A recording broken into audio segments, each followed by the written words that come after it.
to ask the FA to sanction an emergency loan deal to bring in a goalkeeper. Swindon Town's Jimmy Glass arrived at the club. His efforts in his first 2 games earned the Cumbrians 2 draws. Those vital points meant that Carlisle went into their final game of the Division 3 season, now League 2, needing to beat mid-table Plymouth Argyle in front of their own fans and hope their relegation rival Scarborough didn't win against Peterborough at home. The game at the McCain Stadium finished 1-1, and with the same scoreline at Brunton Park deep into injury time, Scarborough's fans invaded the pitch en masse, believing their Football League status was secure, convinced they'd done enough to stay up. However, there'd be one more plot twist. Carlisle won a corner in the dying seconds, and up came Jimmy Glass. In one of those you couldn't make it up moments, Glass scored from a rebounded header and was promptly swamped by teammates and thousands of fans who quite simply couldn't believe what they'd just witnessed. As for Jimmy Glass, he became an overnight celebrity, but he never played for Carlisle again, and his playing career never really kicked on after that defining moment. He took on various jobs outside of football before finding his way back into the sport as player liaison officer at Eddie Howe's Bournemouth, and most recently the general manager at non-league Wimborne.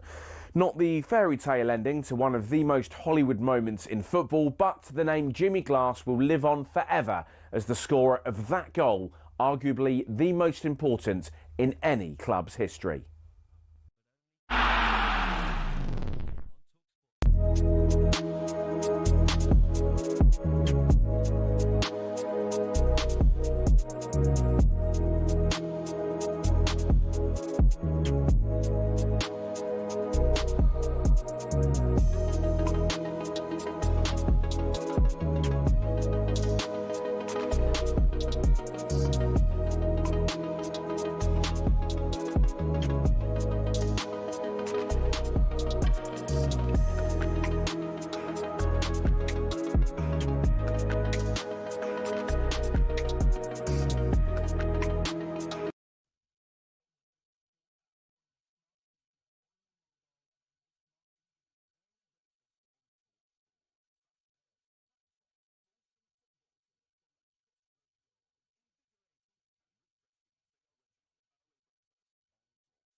Good morning, Katie Shanahan here with you on Early Sports Breakfast. Good to have your company this Thursday morning. I'll be guiding you through until 6 a.m. when the all Glaswegian duo of Alan Brazil and Super Ali McCoy will be taking over with talkSPORT Breakfast. We'll be reflecting on all of the Champions League action last night. We were treated to 42 goals. Immense Arsenal beat Bayern Munich 3-1 to continue their 100% record and sit top of the league table. But there were defeats for Tottenham and Liverpool, with Kylian Mbappe scoring 4 goals for Real Madrid as well. So, as you can imagine, plenty to get into this morning. It's also Thanksgiving, so what are you thankful for today? Remember, you can get involved in the show. We'd love to hear from you this morning, whether you're waking up, pay attention, you're walking the dogs, or you've got a long drive ahead of you. Tell me where you're going, what you're up to. The number to call is 03717 223344, or you can text me 81089. Right, let's get into it. So a quick, brief skim over the back pages, which are dominated. It's a real mix of Arsenal and Liverpool. For example, on the back page of the Times, shambolic Liverpool in crisis after they lost 4-1 to PSV. We'll get into that very shortly. Pictures of Noni Madueke. A huge night for him because it was actually his first Arsenal goal as Arsenal beat Bayern Munich convincingly 3-1. Red hot they've gone with on the back of the Daily Mail. Another story to bring you here on the back of the Daily Mail. FIFA risk legal action after let-off for Ronaldo. As Daily Mail Sport, this is after FIFA could face legal action after their controversial decision to suspend Ronaldo's ban and allow him to play in Portugal's first 2 World Cup games. It's a move that we've seen has triggered widespread criticism, and Daily Mail Sport understands that those who were drawn to play against Portugal in the matches for which he should have been banned could make a claim at the Court of Arbitration for Sport in order to uphold the original suspension. So that's going to be really interesting to see how that plays out. As I said, it has triggered widespread criticism. Like I said, lots of other pictures of Arne Slot with his head in his hands. This back page on the Mirror with Virgil van Dijk's arm in the air after he gave away a blatant handball with the headline for Spurs' defeat to PSG. What a thrilling game that was, by the way. 5-3 it ended to PSG with Vitinha getting a hat-trick. Right, let's delve into all of the Champions League action as there were 42 goals, a really exciting night, and this is how it all sounded across the talkSPORT network. And a shake of the head from Vicario in the Tottenham goal tells you all you need to know, because it's now Paris Saint-Germain 5, Tottenham 3. It's pulled back to Traoré, 4-1, emphatic finish from Traoré, his second, PSV's fourth, and Liverpool have been sliced apart yet again. Cue a mass exodus around Anfield. It is going to be 9 defeats in 12 for Arne Slot and Liverpool. An Arsenal counter, it's her over the top. Martinelli is going to beat Neuer to it. Neuer's way out of his goal. Martinelli is clear. Can he round it off? He does! 4 in 4 in the Champions League for Gabriel Martinelli. And for Arsenal, this really is a European statement of intent. Arsenal 3, Bayern Munich 1. Martinelli couldn't miss. A few years ago when they played Bayern last time, they lacked that real belief that they could go toe-to-toe with these European giants. But certainly tonight they've looked like a team that belongs at this table. Brace yourselves, this is real. Arsenal are the real deal. So Arsenal beating Bayern Munich 3-1, a convincing win for, I'm sure, many happy Gunners this morning, including myself, as they continue to sweep everyone aside, as it's 5 from 5 now as they continue their 100% record and sitting top of the Champions League table. Jurrien Timbers, that was his first goal since August, and probably unsurprising, from a set piece. Noni Madueke scored his first Arsenal goal, with Gabriel Martinelli adding a little bit of gloss to the scoreline and catching out Manuel Neuer and just he used his pace so well. Gabriel Martinelli doing so well. I think it's 4 and 4 for him now in terms of Champions League goals and going strong for Arsenal. As for Tottenham, they lost to PSG 5-3, 8 goals in that game. Spurs went ahead twice, but the reigning European champions came roaring back. Kolo Muani for Spurs scored 2 goals against the club he's actually on loan from, and Vitinha with a glorious hat-trick. His first goal was a stunning effort from range, just kissing the crossbar and going in. It was an absolute rocket. But the story of the night has to be Liverpool losing 4-1 to PSV, which was live for you on talkSPORT. A terrible night for the Premier League champions. It kicked off with a moment of madness from Virgil van Dijk, giving away a really early penalty for a blatant handball. He put his arm right up in the air, and it was just, what was he thinking? That gave PSV an early penalty, only 6 minutes in. And, well, especially the second half, it went from bad to worse, awful defending. And Arne Slot was asked after the game whether questions over his job are fair. I don't think it's important if it's fair or not, but that it's normal, that I understand. If any manager around the world loses football games, let alone so many as we've lost, it's quite normal that people have an opinion about that. And if that's fair or not fair, that's for other people to judge. But that it's normal. I think it is that if you lose so many times that people start talking about that. Yeah. So Slot out, by the way, was trending on X last night. Jamie Carragher said that Liverpool have never sacked the manager that won the league in their history. But are fans now thinking this soon has to change? How long can this run continue for. Liverpool are now on their worst run in 72 years, having lost 9 of their last 12 matches across all competitions. Well, on commentary duty for talkSPORT 2 last night, former Reds midfielder Charlie Adams says the team are in a complete mess. These Liverpool fans are going to be hurting, the players are going to be hurting, and it's only them that could change at the moment. The manager has to feel or find something within this group, because it can't go on, it can't stay the way it's gone. 9 defeats in 12 is horrendous form. I don't want to say that this is it, but it feels like this team has lost its energy, its feel around the game, and real confidence is shot to pieces. They were all over the place, and it's only the players that can fix it. That group of players have to sit down, talk about it, look at the mistakes, work hard, and look to find the solutions. Yeah, this is going to be a really, really tricky time, and lots of players are going to need to step up. Jamie Carragher, for example, has said that he wants to hear from Mo Salah. We heard from Curtis Jones last night in a pretty explosive and emotional interview, giving an insight from the dressing room, just saying, we need to stop being too nice and just effectively go to war in these games. 10 goals conceded now, 1 scored, 3 defeats in the last 3 games.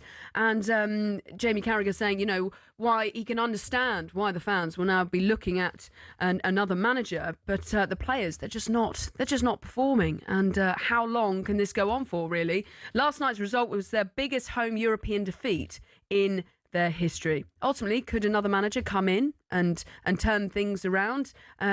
Give me a call, 03717223344. Where does Liverpool go from here? 4-1 defeat to PSV. We were talking yesterday thinking this is the kind of game that you think Liverpool could wrap up and it could turn around their form. Quite a different story. Well, next up for Liverpool is a trip to West Ham. That's on Sunday. And on the sports bar, Jamie O'Hara and Jason Cundy said this won't turn around for Slot. Right now, I don't see how he gets out of this. He might swim for a couple of months, but I do not see how this ship can get turned around at the moment. Now, give him time. Yeah, I agree, yeah, but look, you tell me what manager you are bringing now. No, that ain't the answer. There's plenty of managers out there, Rise. That's not the answer. That should be the answer. There's plenty of managers in Europe that you'd look at. I mean, when he come in, you go, all right, it was a good appointment. There's plenty of managers out there. Do you know? That can't be the reason to keep a manager, because we don't know who we're going to get. I mean, this can't continue. This can't carry on. Liverpool have got to qualify for the Champions League. They have to qualify for the Champions League with the money they've spent and the wages that they're paying. That's true. They have to qualify for the Champions League. Obviously, there is lots of talk about what happened in the summer with Diogo Jota, how much that's mentally affecting the players. Picking up on what the boys were talking about there in terms of managers currently available. You've got people like Zinedine Zidane, you've got Xavi, Antonio Conte, Graham Potter, and other people like that. So yeah, there are managers out there, but you feel as though how much credit in the bank does Arne Slot have in order to just have a bit more time to turn things around? As for Arsenal, a very different story. Arsenal's 3-1 win over Bayern Munich puts them top of the Champions League table. The Emirates was absolutely bouncing. And here's Mikel Arteta on their statement victory. Well, they are top side. I think they haven't lost in 20 or 21 games, no? And you see the record. So you know the difficulty of that. So we managed to do that in one game. That's great. And that shows as well the capacity that we have. And I'm very pleased as well with some of the players that they've been given the opportunity today with all the injuries that we have. The ones that they started, the ones that they came as well to finish the game, the impact was immense, and that's what we need, everybody connected at that level. Love to hear from Arsenal fans this morning. That's exactly what Craig in Windsor's done. He goes, morning, Katie. What a statement win for Arsenal. Top of the Premier League and top of the Champions League phase as well. We're flying. Chelsea next, and confident we'll beat them at the weekend too. Very happy Gooner this morning. Come on, you Gunners. Well, yeah, lots of Arsenal fans very happy this morning. 5 wins from 5, continuing their 100% record. Are Arsenal the most formidable team in Europe. They currently sit top of the Champions League table. Chelsea are in the top 8 in terms of the Champions League standing. They're in 7th. You've got Man City, Newcastle, Liverpool and Spurs are 9th, 11th, 13th and 16th respectively. But I'm already enjoying the Champions League phase at the moment. It's been very, very good. As for the Europa League, that's happening tonight. Earlier kickoff for you, Aston Villa fans, as that's 5:45 kicking off. Aston Villa against Young Boys in the Europa League, which you can hear live on talkSPORT 2 at 8 o'clock. We've got 2 8 o'clock kickoffs for you. Nottingham Forest up against Malmo in the Europa League. That's our main game on talkSPORT. And then at 8 o'clock also, you've got Strasbourg against Crystal Palace in the Conference League over on talkSPORT 2. Right, as you can imagine, the budget is all over the front pages. So we thought, for our text topic today, what are the best or worst deals your football club has ever done? I'm going to stay on the Arsenal topic here as an Arsenal fan. Declan Rice, I know he went for a big price tag of 105 million, which maybe at the time thought, that's quite a lot. But I think he's, I think that's a bargain. What do you think? Is that a bargain for Declan Rice? He keeps improving as a player. He's definitely developed and gone from strength to strength, you would think, from West Ham. And Jamie Carragher now calling him the best midfielder in Europe. Potentially the only other player to challenge that is Moises Caicedo. So do you think he's the best midfielder in Europe? What's the best or worst deal your football club has ever done? Give me a call, 03717 223344, or you can text me 81089 is the text number. Right, Katie Shanahan here with you this Thursday morning. Coming up next, we're going to be getting into the back pages and hearing from Thomas Frank following Tottenham's high-scoring defeat in Paris last night. It's 5:16.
Good morning. How are you doing this Thursday? Katie Shanahan here with you until 6 o'clock, where Alan Brazil and Ali McCoy's takeover with talkSPORT Breakfast. That is a hat trick for Alan and Ali this week, you lucky things, because after hosting Monday, Tuesday, and now today, looking forward to seeing them very shortly at 6 o'clock. And remember, we're now on your DAB radio, your smart speakers, YouTube, and your smart TV as well. Here are some of the headlines you're waking up to this morning.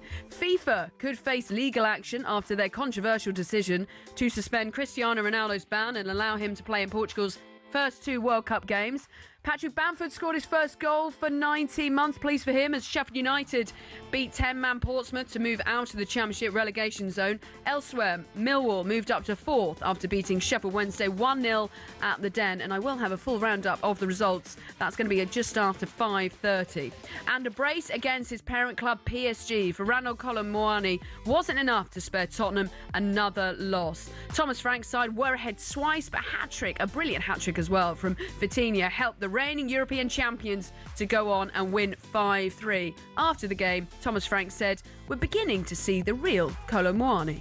Today you saw what hopefully we can expect. I think even 2 goals and assists every game is probably too much. I would love to get that every single game, but as I said the whole time, he came in late with no preseason, not top fit. Had 2 setbacks, especially with the dead leg and then the broken jaw. Today we saw more of it.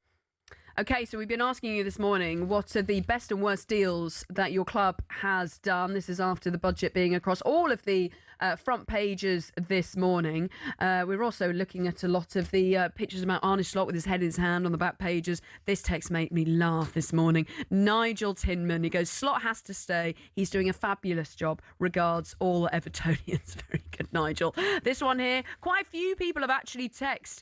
This from John in Bristol. "Pepe has to be the worst business Arsenal has ever done." I've just checked again. 72 million Arsenal paid for Nicolas Pepe. And I think he's looking here, he only scored about 20 goals within his 4 years at the club. So, yeah, gosh, what's going on there? Another person, here saying Pepe was our worst deal, but a huge learning curve. It seems, 60 million is a regular type of price deal. That's from Gabs. So keep those texts coming in for your best or worst deals that your club has ever done. I think we're going to go to a caller this morning. Mike is a Liverpool fan and has called the show on 03717223344. Mike, a very good morning. You would like to say what's about Arne Slot this morning? Morning, you alright? I'm very good, thank you. How are you? How are you feeling this morning? I've had better mornings. I don't understand what's going on with the club. I completely understand. I mean, everyone was expecting it last year, sort of a transitional season after the success we had with Jurgen, and obviously us winning the league last year was fantastic. But I can't understand how someone can spend that amount of money on players and not get them to be able to work and gel as a team, because we are absolutely catastrophic at the minute. And if we carry on, I dread to think what's going to happen, because at the minute I can't see the losing streak coming to an end, I'll be quite honest. But when you bring so many new players into a team, I suppose it does take time for them to gel, the connections and relationships on the pitch. So is it just a matter of time, and are you willing to wait as a Liverpool fan? How much time do you give him, though? I mean, we're bottom half of the table now in the Premier League. We're looking terrible in the Champions League, and every time we play, I always start watching the game thinking full of optimism, and then the same happens. The team just falls apart. Our best player this year has been Dominic Szoboszlai, and he's been our best player by miles. He's the one that actually looks like he's playing with some passion and some grunt about him. But the rest, honestly, I don't know what is going on, and they need to do something. And Slot just looks clueless on the touchline. I don't know what he's doing. So yeah, very fuming this morning, very angry. Something needs to happen. Something needs to change.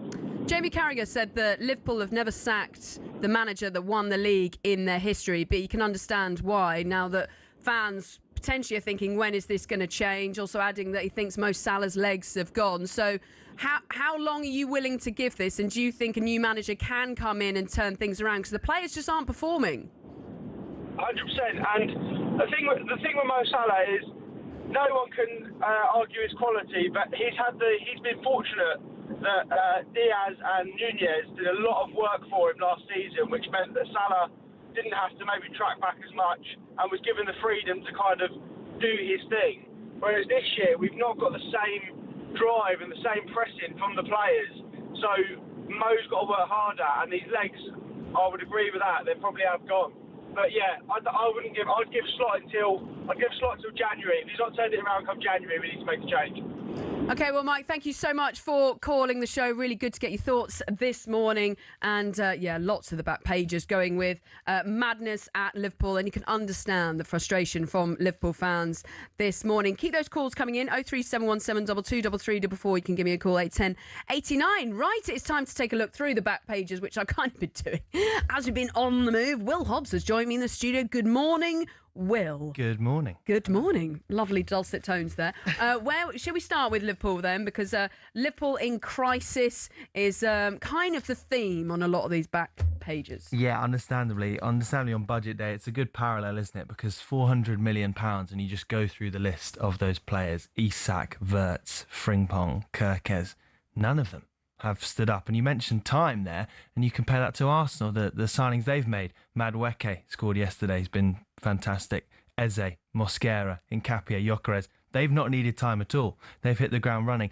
And, of course, the back pages, it's all about Liverpool. Telegraph. Liverpool are now in the realm of being judged against the great capitulations of the modern era. Not since Ranieri's Leicester City has a Premier League winning side been transformed from such an extreme, from classy to calamitous. The Times, shambolic Liverpool in crisis, and as you say in The Sun, madness. Trouble Dutch for Slotter's thrashing is 9th defeat in 12 games. And the stat we heard earlier, last 3 games conceded 3 goals or more for the first time in 33 years. It really is a real fall off the cliff. It really is. Okay, where would you like to go next? We've done Liverpool, done a lot of Arsenal. Yeah, should we do a bit?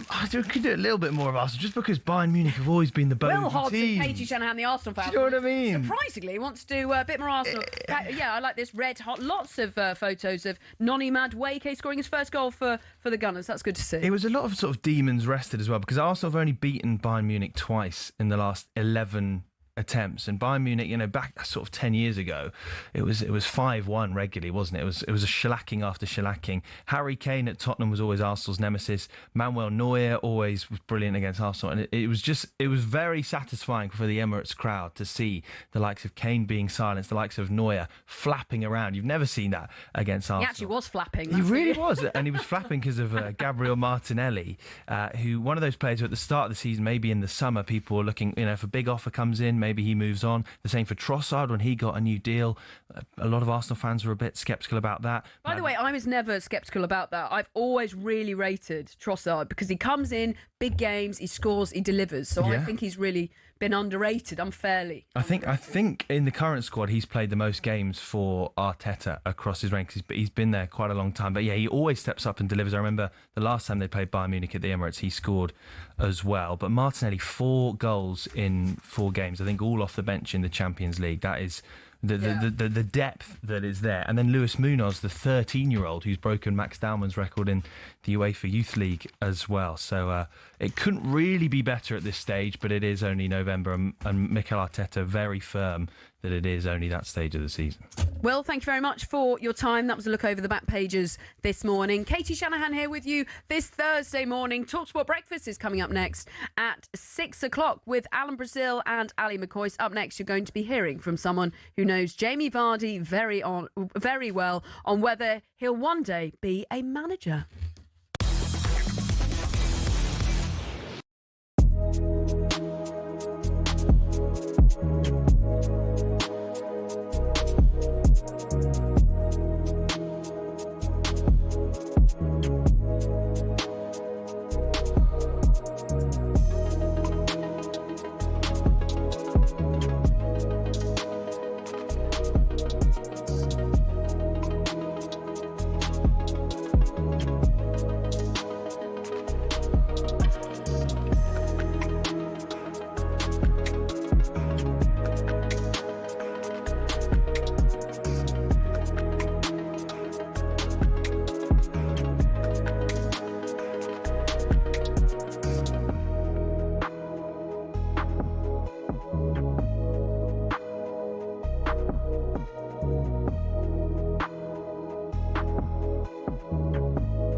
man accused of driving into Liverpool fans at their title parade has changed his pleas to guilty for all charges. 54-year-old Paul Doyle had initially pleaded not guilty to 31 offences yesterday, including causing GBH with intent and dangerous driving.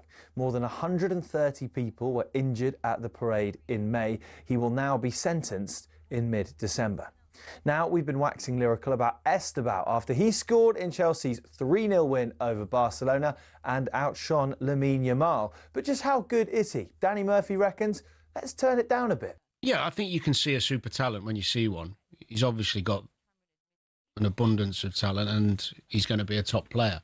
To start talking about him in the same breath as Ronaldo is ridiculous. This evening it's the turn of Arsenal, Liverpool and Spurs in the Champions League. We'll be at all 3 games across the talkSPORT network. And in the Championship, Coventry are seemingly on a tilt for the Premier League after a 25-year absence. They're 10 points clear at the top after a 4-2 win over Middlesbrough. But Frank Lampard predictably is playing down their league position. What we're trying to do is do our thing.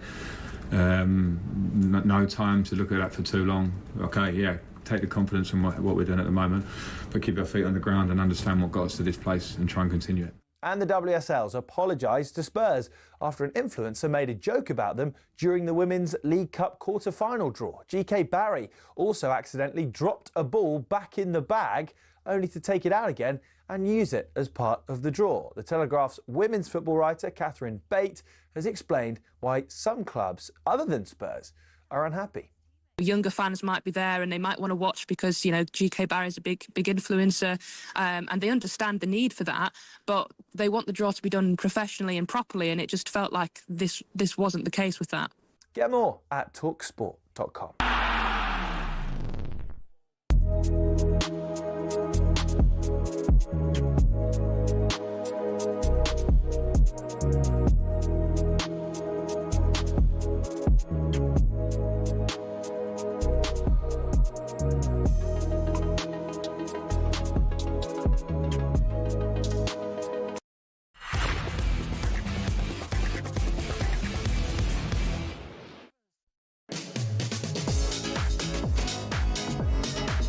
A very good morning. Katie Shanahan here with you on Early Sports Breakfast. We are building up to talkSPORT Breakfast with Alan Brazil and Ali McCoy, who will be taking over at 6 a.m, where we'll be having a lot of fun this morning with the weekly feature and Alan's favourite part of the week. It's Shenanigans. I've even been told by a fan that they love the Manur Manur song by the Muppets so much they've actually set it to their ringtone. So stay tuned for 7 because I've got something really funny lined up. The boys are going to be in for a real treat.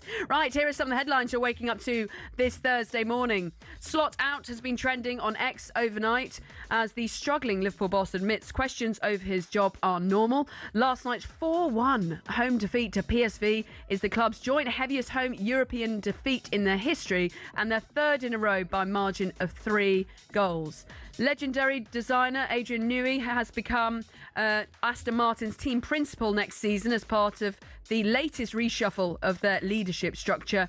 And the recently appointed Newport County boss, the 2016 Premier League winner Christian Fuchs, spoke exclusively to Max Rushton and Charlie Baker yesterday. Fuchs is the first of that heroic Leicester team to go into management, taking over League Two's bottom club. He was asked about 38-year-old Jamie Vardy, who's currently at Serie A side Cremonese, and whether he'll eventually go into management.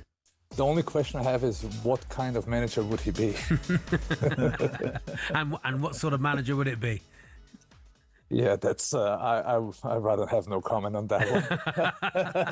But hey, the past showed that some of those players that you would never expect to be managers or that you would expect to be certain kind of managers change completely, right? So I could have, knowing Jamie, and we all know who he is, at least from the outside, you have your own picture in your head what kind of manager he would be, but if he goes, we might even be surprised that he would be completely different. What do you think? Do you think Jamie Vardy would be a good manager? I think he potentially could be. Might as well try it, but he's out in the beautiful Italian club that is Cremonese, doing all good things out there. Right, in terms of the last night's Championship scores, I promised you I would bring you these. So here we go. Sheffield United beat Portsmouth by a goal to nil. Patrick Bamford scoring his first goal in 19 months after signing for Sheffield United. Millwall are up to 4th. That's after beating Sheffield Wednesday by a goal to nil. QPR beat Blackburn by a goal to nil. Wrexham beat Bristol City by 2 goals to nil. And it was 1-1 between West Brom and Birmingham. As always, you can go and read all the biggest stories. Head over to talksport.com. Right, we've been asking you this morning, what have been the best and worst deals that your club have done? We've had so many texts come in. This is after the budget, which is across all of the front pages this morning. So I'm going to read out a few, but keep those coming in on 81089. We've had this from Stuart, the Chelsea fan. He says, best business, Lampard to Chelsea for 11 million from West Ham, and the worst deal has to be Winston Bogarde, who sat on the bench for a ridiculous amount of time. Yes, absolutely. Good text, Stuart. This one coming in from Jill. Best deal for my club, Eric Cantona from Leeds. Love Cantona. Good morning, Jill. Hope you're well. This one here, best deal ever, Steve Bull to Wolves for £45,000. The rest is history. Unbelievable goal scorer. And also a very good morning to Kate, who says, best player signings. Morning, lovely Katie. Morning, lovely Kate. From Kate in a very mild Bolton. As a United fan, the resigning of Mark Hughes after he left us to go to Barca and then Bayern. As a teenage girl, I cried when he left, and I was so happy when he returned. Have a great day. And just one final one here from Alan. Alan, the Rangers fan in Zagreb, Croatia. I've actually been there. What a lovely part of the world. It says, best signing, Walter Smith. Worst signing, Russell Martin. Alan, the Rangers fan. Hope you're well in lovely Croatia. Right, let's look ahead to the football tonight then in the Conference League. Crystal Palace travel to Strasbourg tonight. They're 9th in the table and in red-hot form. Manager Oliver Glasner spoke yesterday about his side's continual improvement despite losing the likes of Eberechi Eze and Michael Elise in the last 2 seasons. It's consistency. So most of the team, we're working now together for 18 months. Yeah? Even when we lost, let's say, one of our superstars every summer. I was always said to Bayern Munich, and this summer Eze to Arsenal, but we replaced them really well. Isma came in last summer and plays excellent for us. A great player, and I think it's with confidence. I think we've quite a good structure. We are defensively. Okay, so I'm now joined in the studio by our brilliant producer, Sim. Thank you very much. How are you? Yeah, not too bad at all. Very, very good. Especially after the Spurs result. Oh, yeah. Honestly, they're just making my life so much better at the moment, aren't they? Honestly, they're just...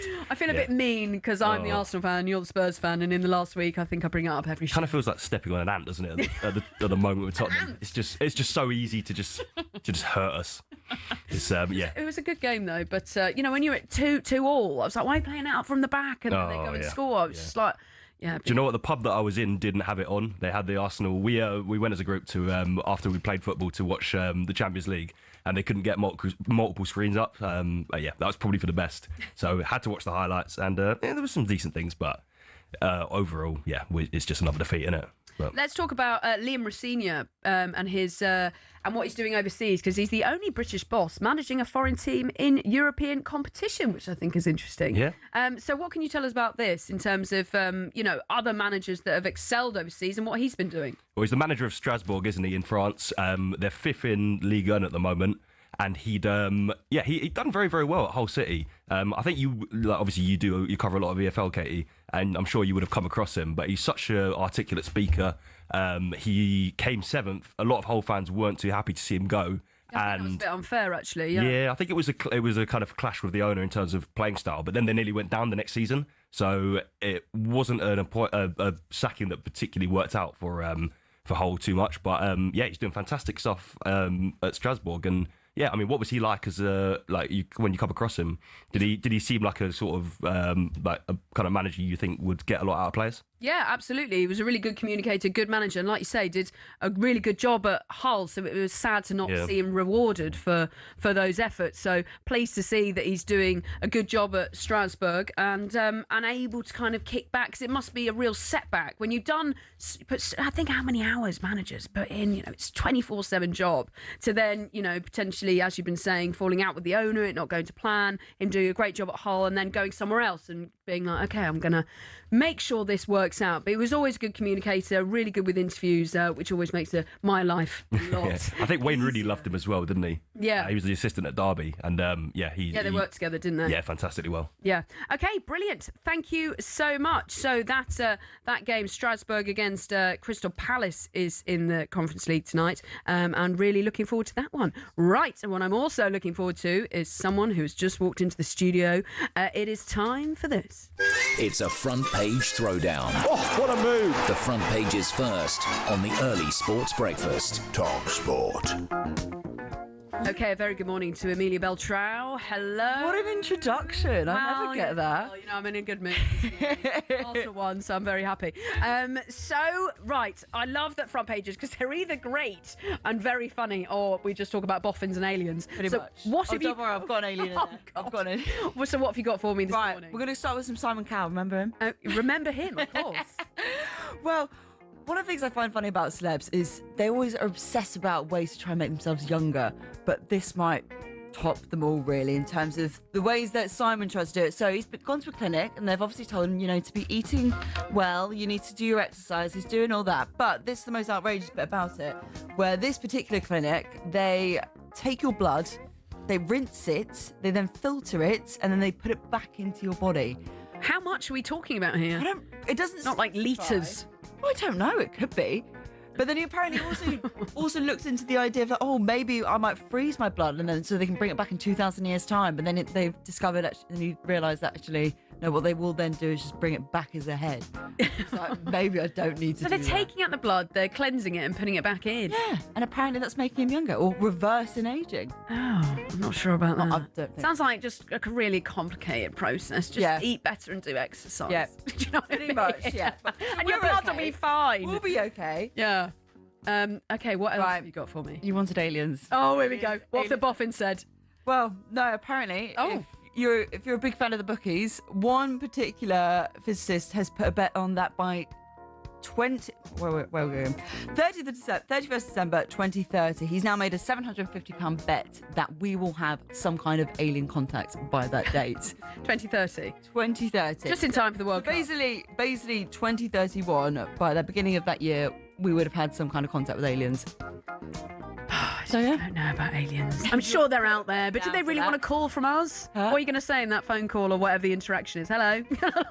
I don't know if they speak English, Katie. They probably don't speak English. Actually, that's a very good... Yeah, they call the number. Aliens, if you're listening, 03717223444. Yes. Oh, right, this is quite a cute little story. We've got... Christmas, yeah. Surely we've got some Christmas. We do. I've gone so early this year. I have no idea. You know how some years you're ready for Christmas and you're feeling very festive, and others it just bang. Yeah, I've already had my Michael Bublé Christmas sing-song. So have I. I've had it in the car. Yeah. I've had all of the festive tunes. I believe Driving home for Christmas has happened a lot. Last Christmas, Wham! At the very beginning. Yeah, same. That's my go-to. That and a bit of Michael Bublé. You've got to do that. So what's this Christmas? We've got Kevin the Carrot. Kevin the Carrot. You know, the Aldi advert. Oh, yes, Kevin the Carrot. Well, apparently he's now, after meeting his missus, Katie, another one. Oh, I'm in luck. My carrot friend. Carrot friend. Well, apparently they're now getting married. And to top it all off, we've got a bit of Oasis for you. Hang on. What's the carrot story? So he's now getting married. Oh, that was it. He's getting married. So, yeah. Okay. And apparently Liam Gallagher was back on Twitter. You know how he just kind of likes to go on a ramble sometimes. And people were asking, do you reckon you'd go on your solo tour? And he said, absolutely not. It's going to be Oasis or nothing. But what he really wants, now that he's concluded his big tour in Brazil with Oasis, he's dreaming for another Oasis tour of Europe. Ooh. He's described it as it would be biblical. Oh, you little tease. is, Amelia. Thank you so much for the front pages this morning. Right, it's 5:46. talkSPORT Breakfast coming up at 6 o'clock. Up next, we're going to be previewing tonight's Europa League action. Katie Shanahan here with you on Early Sports Breakfast. It's 5:47.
Las Vegas, baby, on talkSPORT.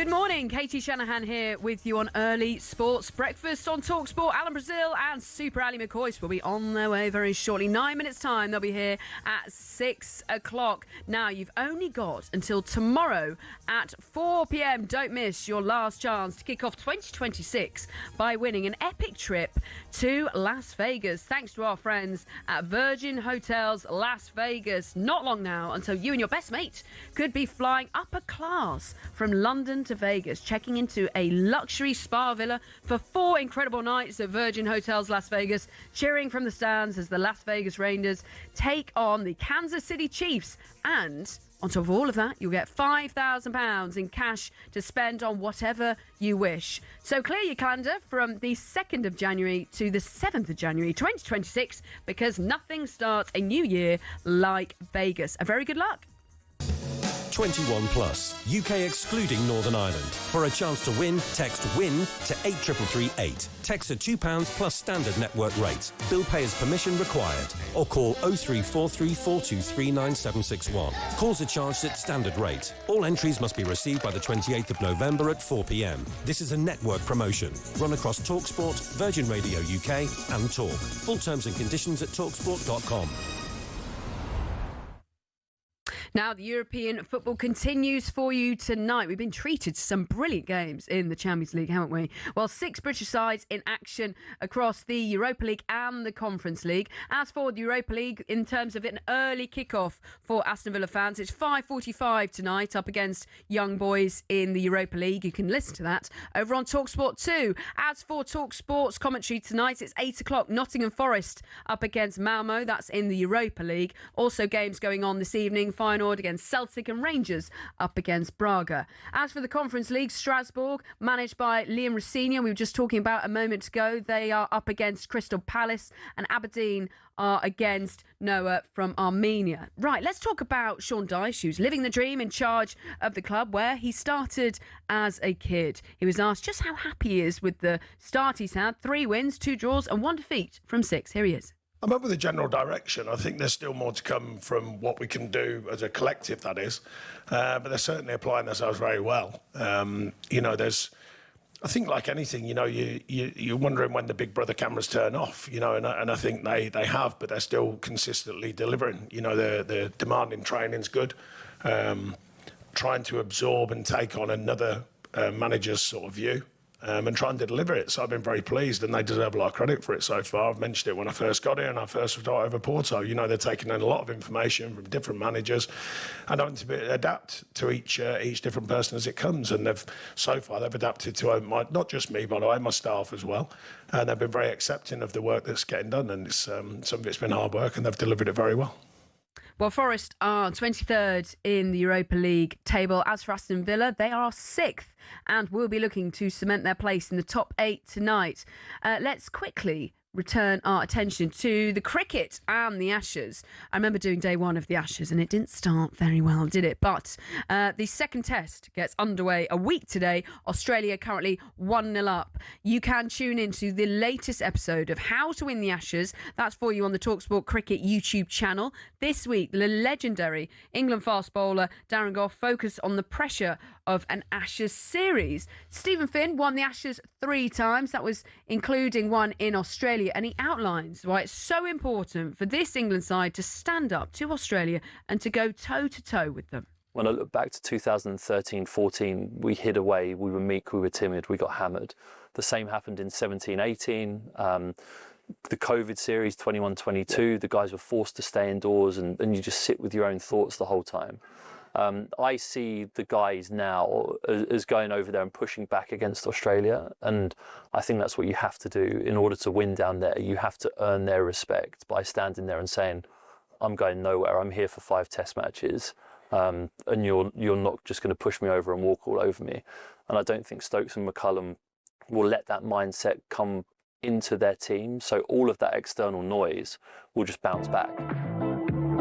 Right, here's what's coming up on breakfast. 6 o'clock, very shortly. Alan Brazil and Ali McCoy will be here in the studio for you. Shanahan's this week is very, very funny. That's coming up just after 7 o'clock. Make sure you stay tuned for that. We're also going to be having former Liverpool and PSV winger Bolan Zenden will be on the show after last night's shock results at Anfield. Celebrity chef and Arsenal fan Ainsley Harriott joins the boys on breakfast this morning, and they'll catch up with the one and only Neil Warnock. Lots of texts this morning about your best and worst transfers that your club has made. This is after all of the front pages have been dominated by the budget. Lots of Arsenal fans saying Pepe, after he arrived at the club for 72 million, didn't quite deliver.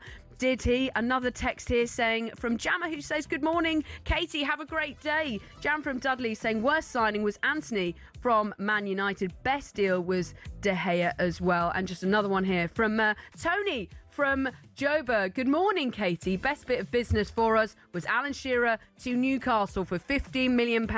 What would an in-peak Alan Shearer be worth in today's market? Could he be close to 130 million that we got for Isak? Well, that is a question I would love to know the answer to. An inform Alan Shearer, how much would he be worth? Now, thank you so much for listening to Early Sports Breakfast with me, Katie Shanahan. Alan and Ali are on the way next with talkSPORT Breakfast. Have a great day, and I'll be back same time tomorrow. See you then.